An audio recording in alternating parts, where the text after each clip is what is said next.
Hey guys, if you are trying to withdraw your money from TikTok, this video I'm going to show you how you can do it. So first thing first, you have to launch your TikTok application. Once you do so, make sure that you are logged into your specific TikTok account where you have some balance. Now here, tap onto your profile, you will see a page like this. And then tap on three bar icon. Then you will see balance here. If you don't see balance, you can also tap on settings and privacy, and you will be able to see balance at this page. But in my case, the balance button is right here, so tap on balance. And as I mentioned, you need to have some balance in order for you to withdraw this. So it could be $100 or $10,000.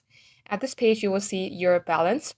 It says estimated balance. In my case, this is 0, but in your case, it might be different. Tap on view here, and then tap on live rewards. And just as it is so, wait for this to load. And if you have some amount, this will be red, and you can go ahead, tap on withdraw. Before withdrawing amount, make sure that you have connected your bank account with your TikTok account.